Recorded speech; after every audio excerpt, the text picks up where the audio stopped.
He'd spent 3 years building walls around his heart, until one woman with kind eyes and a genuine laugh made him want to tear them all down, even if it meant risking everything he'd sworn to protect. Daniel never liked these events. Standing in the middle of a crowded art gallery on a Thursday evening, holding a glass of cheap wine he wasn't even drinking, he felt like he was wasting his time. The room buzzed with conversation and laughter, but none of it felt real to him. Everyone seemed to be performing, showing off their best versions of themselves while secretly checking their watches. He was an architect, 32 years old, and he'd been coming to these networking things for years now. After his divorce 3 years ago, work had become everything. It was easier that way, safer. He knew how to draw buildings, how to calculate measurements, how to make structures stand strong. People, though? Relationships? Those were complicated in ways he didn't want to deal with anymore. Daniel pulled out his phone, pretending to check an important message. Really, he was just avoiding eye contact with anyone who might want to start a conversation. He'd already handed out his business cards to the people he needed to meet. Now he was just counting down the minutes until he could leave without seeming rude. He moved toward the refreshment table, thinking maybe he'd grab something to eat before heading out. The gallery was showing some contemporary art pieces, bold splashes of color on massive canvases. Daniel appreciated good design, but this kind of abstract stuff never really spoke to him. He preferred clean lines, purpose, structure. "Excuse me, could you hand me a napkin?" The voice came from beside him. Daniel turned, already reaching for the napkin holder, ready to pass it over with a polite smile and move on. But then he looked up. She was standing there in a navy blue dress, simple but elegant, with her dark hair pulled back loosely. But it wasn't what she was wearing that stopped him. It was her eyes. They had this warmth to them, this genuine quality that seemed completely out of place in a room full of people playing pretend. For a second, Daniel forgot how to move. He just stood there, napkin in hand, staring like an idiot. She smiled, amused. "The napkin? Right, sorry, here." He handed it over, his brain finally catching up with the moment. "Thanks. These little appetizers are impossible to eat gracefully." She laughed, and it was a real laugh, not the polite chuckle people used at these events. "I've already dropped crumbs twice. I'm Isabella, by the way. Daniel." He shook her hand, noticing how confident her grip was. "And yeah, I gave up on the food about 20 minutes ago." "Too risky." Isabella wiped her hands with the napkin and tossed it in the nearby bin. "So, are you here for the art or the networking?" "Honestly, neither. My boss thinks these things are important for business." Daniel surprised himself with his honesty. Usually he kept everything surface level at these events. Same here, actually. "I work at the museum across town, and my director insists we need to build community connections." She made air quotes with her fingers. "I'd rather be home with a good book, but here I am, making small talk with strangers." "Well, at least you're honest about it." Daniel felt himself relax a little. "Most people here act like this is the highlight of their week, right? I've been here an hour, and I've had the same conversation about the weather at least 6 times. Isabella glanced around the room, then back at him. "So, what do you do when you're not being forced to attend gallery events?" "I'm an architect. I design buildings, mostly commercial spaces. Office buildings, hotels, that kind of thing." Her face lit up with genuine interest. "Really, that's actually fascinating. I'm a curator, so I spend a lot of time thinking about how spaces make people feel. Have you ever designed a museum or gallery?" And just like that, they were talking, really talking. Not the surface-level nonsense Daniel had been dodging all evening, but actual conversation. They discussed architecture and art, the way old buildings told stories, how modern design sometimes forgot about the human element. Isabella had opinions, strong ones, and she wasn't afraid to disagree with him when she thought he was wrong. Daniel found himself smiling, laughing even. When was the last time that had happened at one of these things? When was the last time he'd felt this comfortable with someone he'd just met? They moved away from the refreshment table, finding a quieter corner near one of the larger paintings. The noise of the crowd faded into background music. Isabella told him about a project she was working on, a traveling exhibition about urban development through the decades. Daniel shared stories about difficult clients and impossible deadlines, and she actually seemed interested. "There's this one building downtown," Daniel said, gesturing with his hands. "The old Morrison Hotel? It's been abandoned for 15 years, but the bones of it are incredible. Art Deco style, these amazing geometric patterns in the facade. Every time I walk past it, I imagine what it could be if someone just took the time to restore it properly. I know that building. Isabella's eyes widened. I've walked past it 100 times. It's beautiful, even in its current state. There's something almost romantic about abandoned places, don't you think? Like they're waiting for their second chance. The way she said it with that thoughtful expression made Daniel's chest feel tight. He realized he'd been so focused on their conversation that he hadn't checked his phone in over 40 minutes. That never happened. So, he asked, trying to sound casual, how long have you been in the city? Isabella's expression shifted slightly, something flickering across her face. Actually, I'm only here temporarily. 6-month contract to help set up a new wing at the museum. I'm based in Seattle normally, but they needed someone with my specific background for this project. 6 months. Temporary. The words hit Daniel harder than they should have. He'd known this woman for less than an hour, and already the idea of her leaving felt wrong somehow. That must be exciting, though, he said, keeping his voice neutral. Getting to work in different cities, new projects. It is, mostly. But it's also exhausting, you know? Never really settling anywhere, always being the new person. Sometimes I wonder what it would be like to just stay in one place long enough to really know it. She paused, looking at him with those eyes that seemed to see more than he was saying. What about you? Always lived here?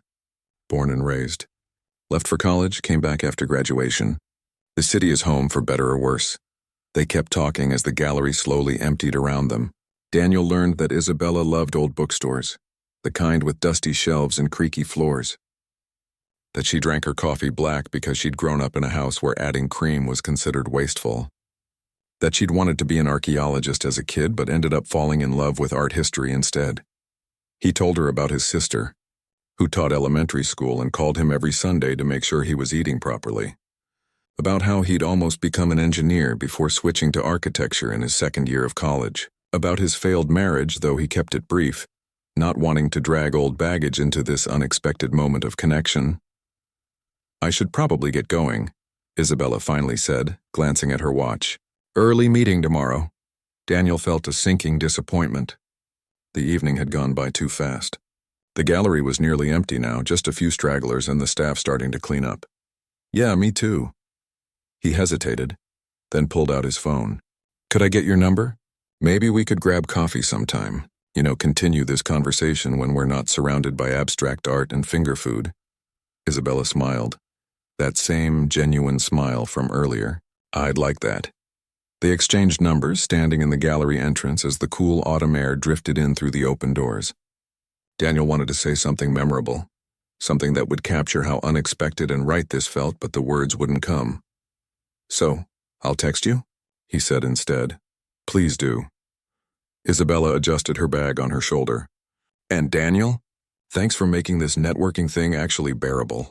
I might even tell my director these events are worth attending after all. She walked away, and Daniel stood there watching her go, feeling like the ground had shifted under his feet. The gallery suddenly felt too small, too crowded.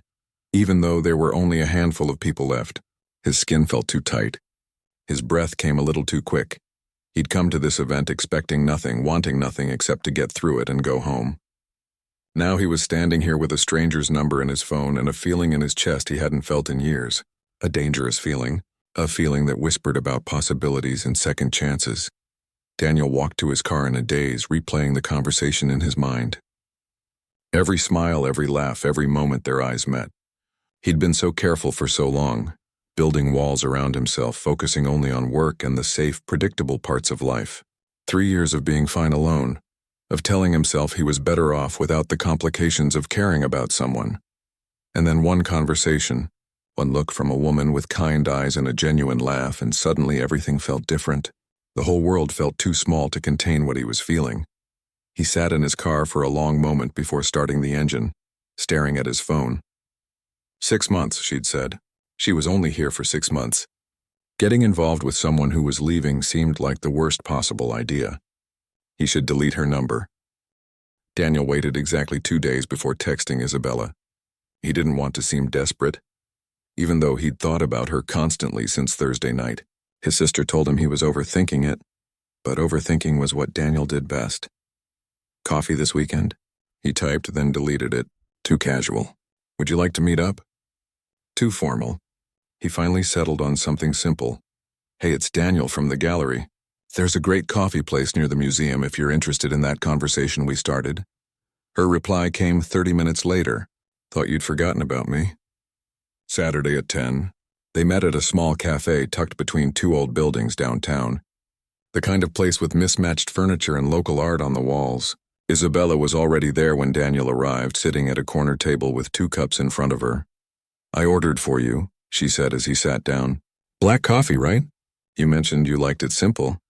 Daniel was surprised she remembered. They'd talked about so many things at the gallery. He hadn't expected her to hold on to small details like that. Perfect, thanks. That first coffee turned into 3 hours of conversation. They talked about everything and nothing. Isabella told him about growing up in a small town in Oregon, about her mother who taught piano lessons and her father who fixed cars. Daniel shared stories about his childhood in the city, about getting lost in the subway when he was 8 and how his mother still brought it up at every family gathering. So, Isabella asked, stirring her second latte, what happened with your marriage? You mentioned it briefly at the gallery, but then we moved on. Daniel appreciated that she asked directly. No dancing around it, no pretending it wasn't there. We got married young right out of college. Thought we wanted the same things. Turned out we didn't. She wanted adventure, travel, spontaneity. I wanted stability, routine, a plan for the future. Neither of us was wrong, we just weren't right for each other. That must have been hard. It was. Still is sometimes. But we're both better off now. She's traveling through South America with her new boyfriend, posting pictures that make me exhausted just looking at them. Daniel smiled, and he realized it didn't hurt as much as it used to. What about you? Any relationship disasters in your past? Isabella laughed, but there was something sad in it. Oh, I've got a good one. 4-year relationship that ended when he got offered his dream job across the country. He asked me to come with him, but I'd just gotten promoted. We both chose our careers over each other. Any regrets? Some days yes, some days no. I wonder sometimes if I should have taken the risk, you know? Followed him and figured it out. But I also worked really hard for that promotion. Why should I have been the one to give everything up? She looked at Daniel over the rim of her cup. Does that make me selfish? It makes you human. We all have to make choices. Sometimes there's no right answer. They met again 3 days later. This time at a botanical garden Isabella had been wanting to visit. It was a Wednesday afternoon and they were both playing hooky from work.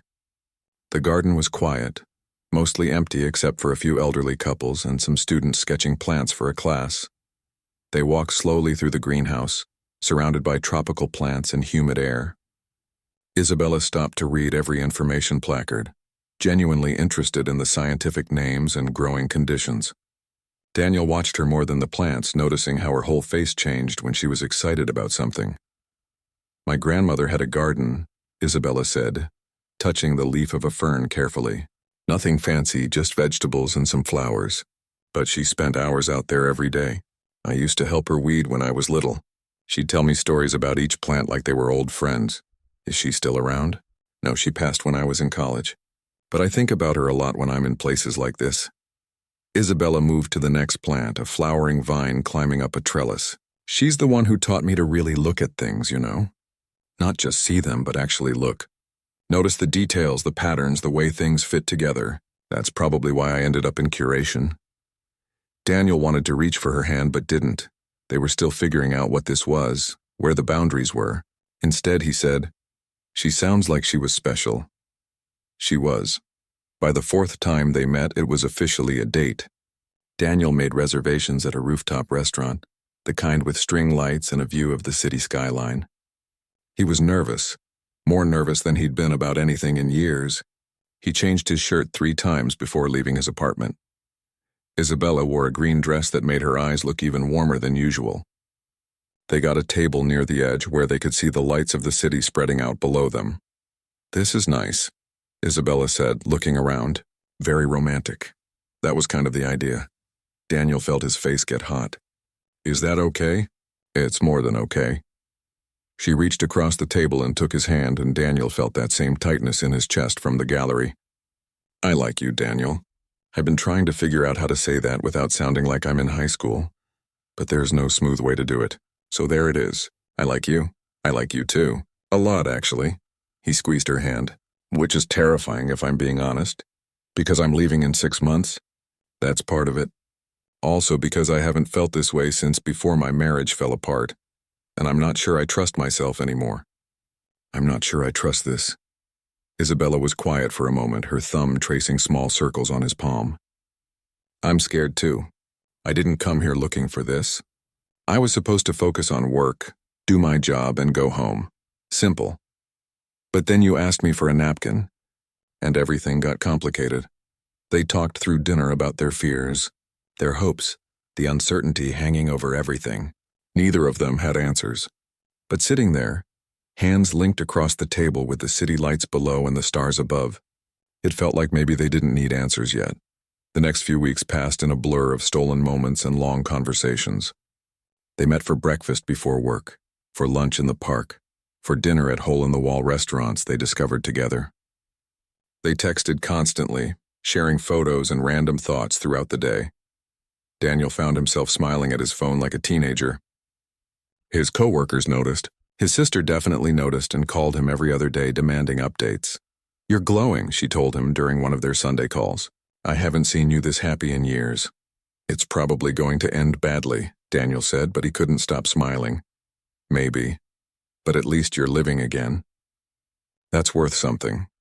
Isabella introduced him to her work friends one Friday night at a bar near the museum. They were a loud, friendly group who immediately started embarrassing her with stories about work mishaps. Daniel felt welcomed in a way he hadn't expected, like he was being invited into a part of her life that mattered. Later, walking Isabella back to her apartment, she said, They liked you. How do you know? Because I got 17 texts while you were in the bathroom, all of them telling me not to mess this up.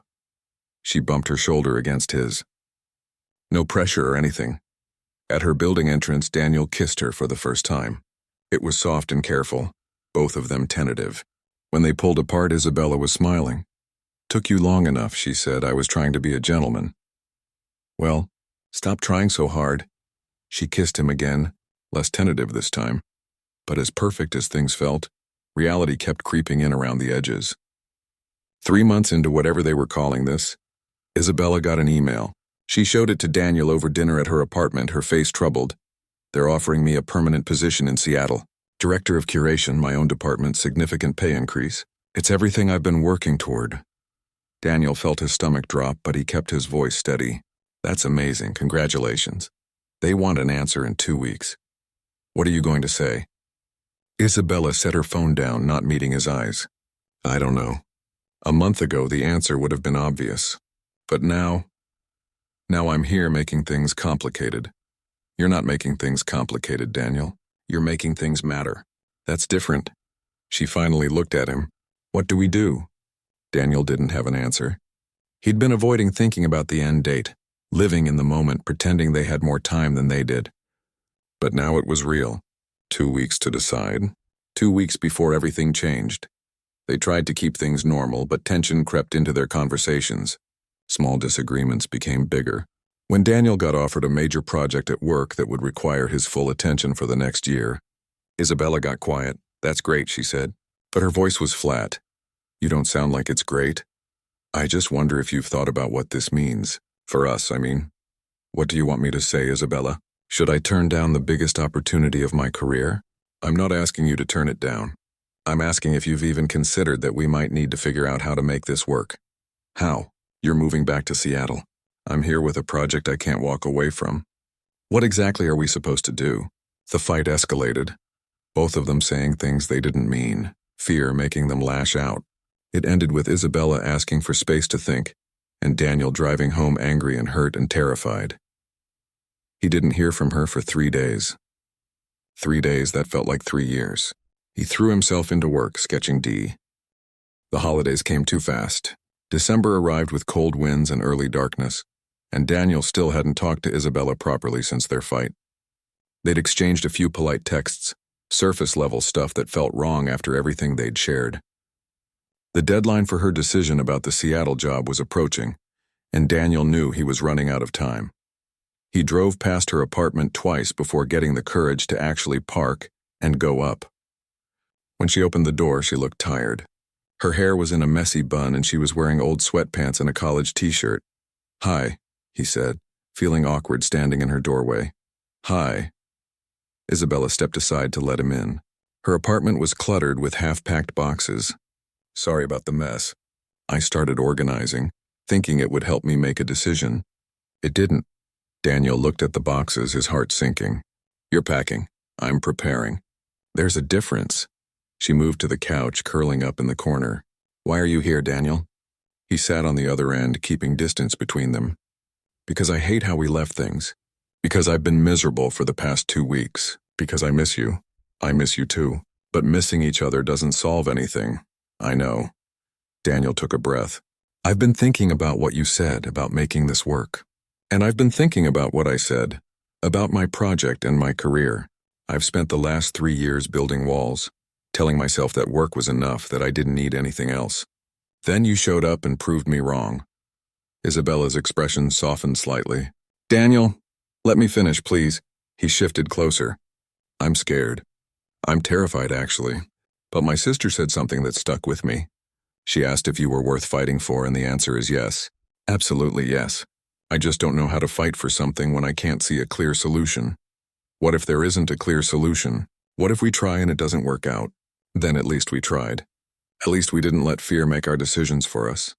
Isabella pulled a pillow into her lap, holding it like a shield. "I went home for Thanksgiving. Spent 5 days with my family in Seattle. My mom kept asking about you, about what I was going to do. And my dad, who barely says 2 words most days, sat me down and told me about this girl he dated before he met my mom. Yeah, he was in love with her, but she wanted to move to New York for a job opportunity. He had his whole life in Oregon, his family, his own job. He thought staying was the practical choice, the responsible choice. Let her go, figured if it was meant to be, she'd come back. She didn't." Daniel waited, letting Isabella tell her story at her own pace. "He met my mom a year later and he loves her, he really does. But he told me he still wonders sometimes what would have happened if he'd taken the risk. If he'd been brave enough to try making it work even when it seemed impossible." Isabella looked at Daniel, her eyes wet. "He told me not to make the same mistake." "What did you say?" "That I was trying not to. But it's hard when the person you care about won't even talk to you for 2 weeks. I know. I'm sorry. I should have called sooner. I was being stubborn and stupid." They sat in silence for a moment, the weight of everything hanging between them. Finally, Daniel moved closer, taking Isabella's hand. "What if we tried something different?" he said. "What if instead of making ultimatums or demands, we just talked about what we both need? Honestly, without holding back?" Isabella squeezed his hand. "Okay, I'll go first. I need my career. I've worked too hard to get where I am to just give it up. But I also need you, which terrifies me because I've never needed anyone like this before. I need to know that if I make sacrifices, you'll make them too. That we're in this together, not me chasing you or you chasing me." "That's fair." Daniel took a breath. "I need stability. I know that probably sounds boring compared to your travel and adventure, but it's who I am. I need to know I have a home base, somewhere I belong. But I'm starting to realize that home isn't just a place. It's people too. And being apart from you these past weeks has felt more unstable than any city hopping could. So where does that leave us? Talking to our employers, maybe. I could ask about remote work options. The technology exists.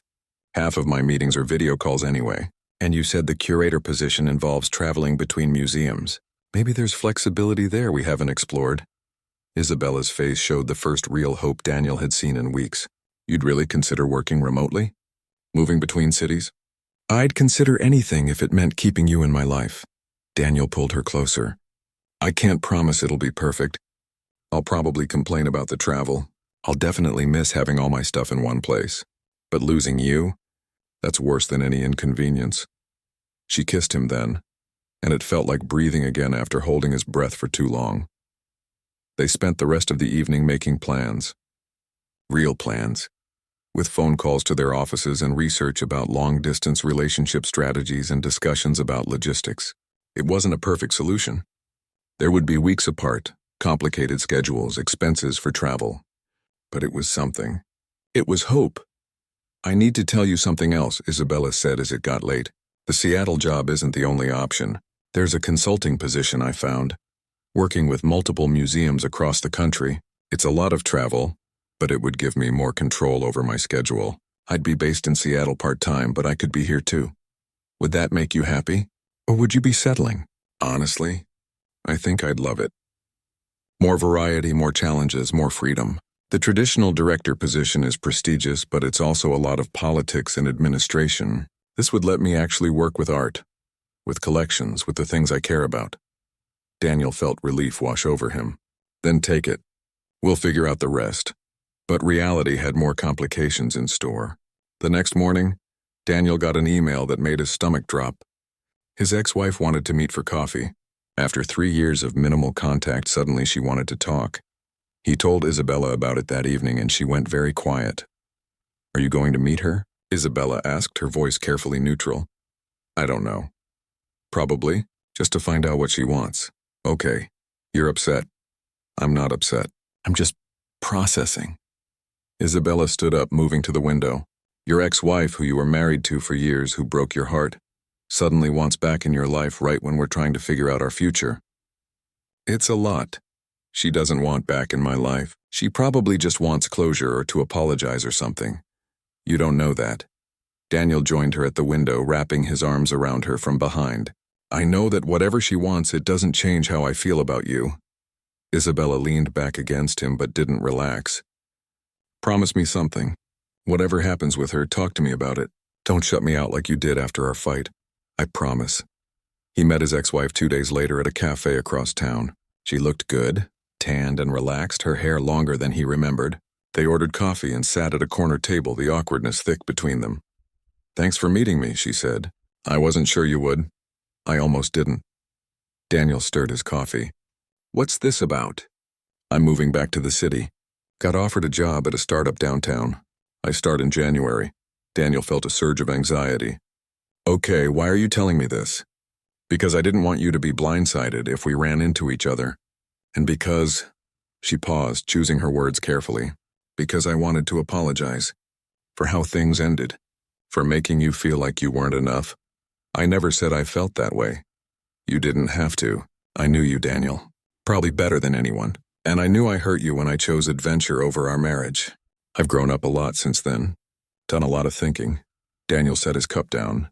If you're here hoping we can try again, I need to stop you right now. I'm seeing someone I care about a lot. His ex-wife smiled, but it looked sad. I figured. You have that look. What look? The look you used to have with me back in the beginning, before things got complicated. She reached across the table, not quite touching his hand. I'm not here to cause problems. I just wanted to clear the air. Maybe we could be friends someday, or at least friendly. Maybe. I need some time, though. I understand. Take all the time you need. They talked for a few more minutes, keeping things surface level. When they left, Daniel felt emotionally exhausted. He texted Isabella immediately, telling her what happened, what was said. She replied with a simple heart emoji, and Daniel knew they were okay. But the universe wasn't done testing them yet. The next week, Isabella's mother called with unexpected news. Her father had a heart attack. Minor, the doctor said, but scary enough that her family wanted her home immediately. Daniel drove Isabella to the airport, helping her with bags she'd thrown together in a panic. At the departure gate, she clung to him. I don't know how long I'll be gone, she said. Could be a week, could be longer. Stay as long as you need. Family comes first. We just got to a good place, Daniel. I don't want to lose our momentum. We won't. I'll be here when you get back. We'll figure it all out. She kissed him hard, desperate. I love you. I should have said it weeks ago, but I was scared. I love you, and I need you to know that. I love you, too. The words came easily, naturally. Now go. Your family needs you. Daniel watched her disappear through security, feeling that familiar tightness in his chest. The same feeling from the gallery, the same sense that the world was too small to contain everything he felt. He drove home through winter traffic, past holiday decorations and people rushing with shopping bags. His phone buzzed with a text from Isabella. Just 3 words. Thank you. Always. Daniel pulled over, suddenly unable to see through the tears. 3 years ago, he'd given up on feeling like this. He'd decided safe and alone was better than vulnerable and open. But sitting in his car with holiday lights blinking around him and his phone clutched in his hand, he realized his sister was right. Love was always uncertain. It was always complicated. The real question wasn't whether it would be hard. The question was whether it was worth fighting for, and Isabella was worth every single fight. Isabella was gone for 2 weeks. Her father recovered well, but the scare had shaken the whole family. She called Daniel every night, exhausted and emotionally drained. He listened, offered support, and tried not to show how much he missed her. During those 2 weeks, Daniel did a lot of thinking. He talked to his boss about remote work possibilities. The conversation went better than expected. The firm was already moving toward more flexible arrangements, and Daniel's project could be managed with a hybrid schedule. He'd need to be in the office for key meetings and presentations, but the rest could be done from anywhere with a good internet connection. He also talked to his sister, his friends, even a therapist he'd seen briefly after his divorce. Everyone said the same thing. Relationships required compromise, and if he'd found someone worth compromising for, he needed to fight for it. When Isabella finally came back, she looked different. Tired, yes, but also more settled somehow. Daniel picked her up from the airport, and they drove straight to the art gallery where they'd met.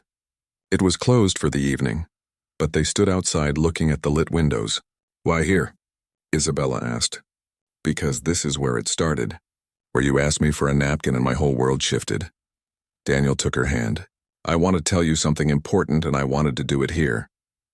Isabella turned to face him fully, her expression open and vulnerable. "I talked to my boss while you were gone. I can work remotely 3 weeks a month. I'd need to be in the office 1 week for meetings and FaceTime, but the rest I can do from anywhere." He squeezed her hand. "I know it's not perfect. I know it means constantly packing and traveling and never feeling fully settled. But I'll do it. For you. For us." Tears started rolling down Isabella's face. "Daniel, I'm not done. I also looked into apartments in Seattle. Nothing permanent. Just a place I could use when I'm there with you. We'd need to figure out the logistics, work out schedules, probably have about 1,000 more conversations.